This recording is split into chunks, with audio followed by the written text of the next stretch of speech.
Hi, it's Thad at Willoway Nurseries again. Here today we're looking at some stuff that looks really nice. Our Dahlia, the hemicrallis. This particular one is going bananas. As you can see, a really robust plant. We buy heavy grade ferns, or fans.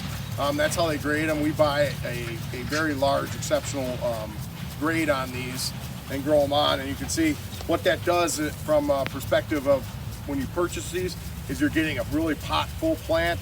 Lots of blooms on it then on this. So you can see all these plants. This has 1, 2, 3, 4, 5, 6, 7, 8, 9, 10 bloom stalks coming up in this one already. So really nice plants, really thick and full. Something to put out.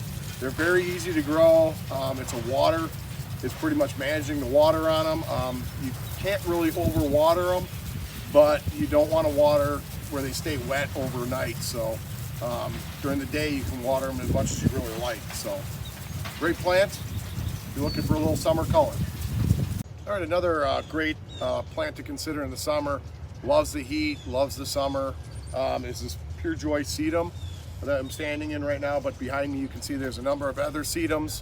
Lots of different colors. There's yellows, there's reds, there's ones that sprawl across the ground, more creeping, more upright ones. There's a lot of new varieties that have come out in sedum. So you know, everybody knows the Autumn Joy, the bigger upright one, is still out there, but there's a lot of other ones to consider in the sedum family. So if you haven't taken a look at sedum in a while, it's a plant that you need to look at for summer sales.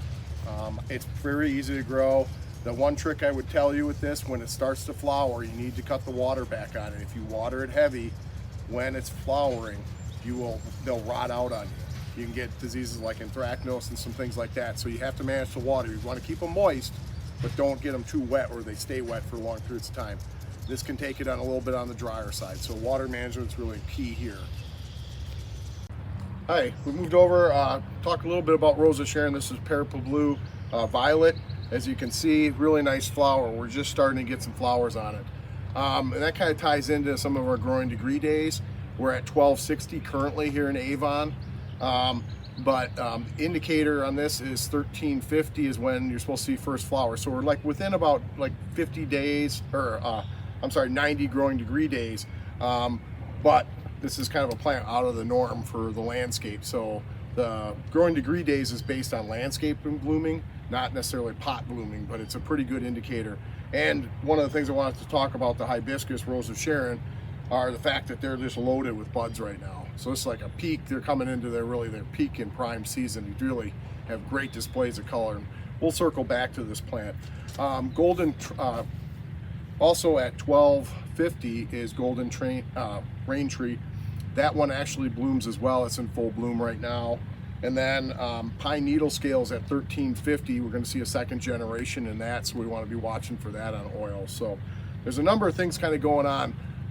Once we get to about 1600 growing degree days, I'll talk about that in the next video for next week. But some real important key things are coming on. Of course, we have emergence of spotted lanternfly that started about 100 growing degree days, the adult. Peak is coming up at almost 1400 growing degree days for those. So be watching for that. Very colorful. They're hitchhike right now. So we want to really stay on top of that and watching out there so that you're not spreading it.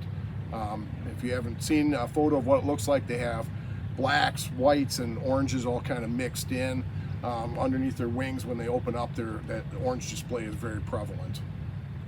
Come over to our long road, our tree growing area.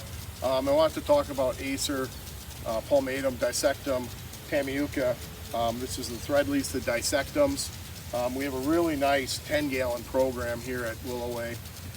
We also have 20s, we have 7s, and we have 3s as well. But really want to feature this 10-gallon because I think it's a really good value, a big, nice plant. I've only really witnessed stuff like this coming off the West Coast in B&B.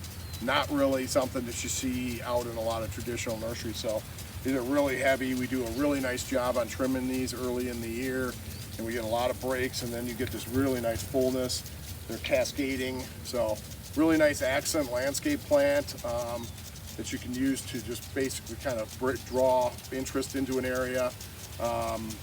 landscapers that put in like ponds. This is really nice plant to use as like in the top of the waterfall. In some of your designs, it kind of nicely mimics the cascade of the water. So great plant. Take a look at it.